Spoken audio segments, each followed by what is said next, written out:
This is a crusade. This is a holy war against the deep state.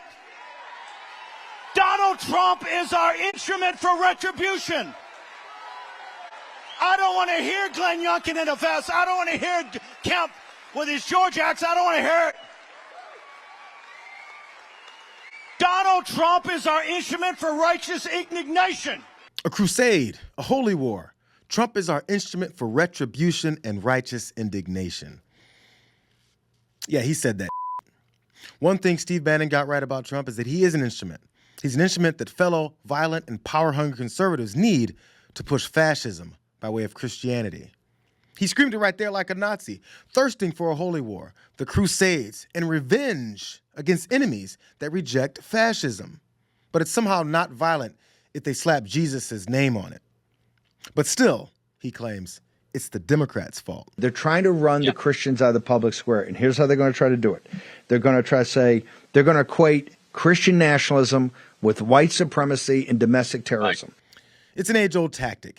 Tell everyone that their perceived enemies will call them out on all of their nefarious plans and beliefs as they carry them out in broad daylight. They say things like, the Democrats will say we support and quote Hitler's beliefs, right before they say, I believe in what Hitler once said. Yes, we have been called everything, racist, transphobe, bigot, Nazi now apparently for quoting Hitler. See if you can make sense of that.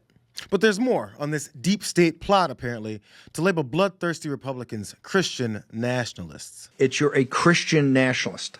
Christian nationalist. They spit the word out right there. You're a Christian nationalist, right? You're a Christian nationalist. And they use that as a pejorative, right? This is how they're going to try to, what they're going to try to do is to back off the evangelicals from having their full engagement in the public square. How could they do such a thing? Well, I guess it's a good thing that Steve Bannon is warning his holy war-loving audience. The Democrats will try this scheme of calling Republicans Christian nationalists. I think Republicans really need to recognize the people they represent, okay, their voters, not the lobbyist donors, not the corporate PACs, not those people. That's not who the Republican Party should represent. We need to be the party of nationalism, and I'm a Christian and I say it proudly. We should be Christian nationalists. As anyone can see, Republican Representative Green there is preaching it in broad daylight, while Bannon tells his minions that it's the Democrats. But wait, there's more. When they can finally focus on openly being a Christian nationalist, then they can ignore any and everyone else that isn't.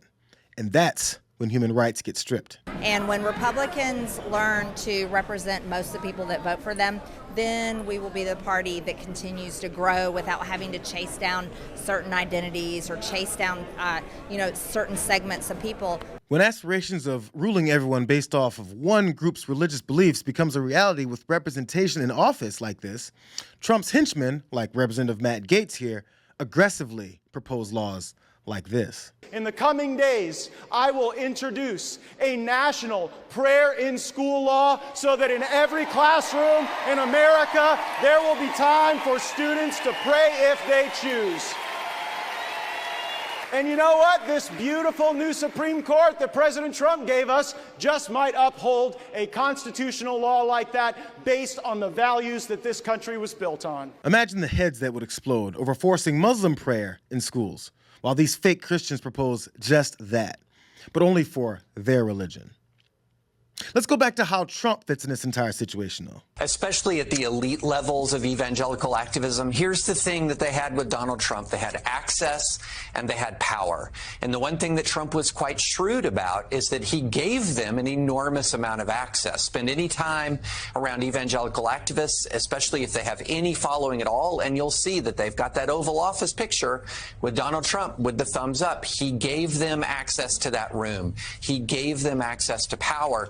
And then the whole Trumpist ethos is about wielding power. And so here you have an opening for the Christian nationalist, Christian authoritarian type, because they have a kind of mind meld with Trump and their view of power. Donald Trump, the new standard bearer of Christians. I suppose it makes sense. He's so studied up on the entire belief system. You mentioned the Bible. You've been talking about how it's your favorite book. And you said, I think last night in Iowa, some people are surprised that you say that. I'm wondering what one or two of your most favored Bible verses are, well, and why. I wouldn't want to get into it because to me that's very personal. You know, when I talk about the Bible, it's very personal. So I don't want to get into verses. I don't want to get into... There's no verse that means a lot to you that you think about or cite? The Bible means a lot to me, but I don't want to get into specifics. Even to cite a verse that you like? No, I don't want to do that. You're an Old Testament guy or a New Testament guy? Probably equal. I think it's just an incredible... The whole Bible is an incredible... I joke very much so. They always hold up the Art of the Deal. I say my second favorite book of all time.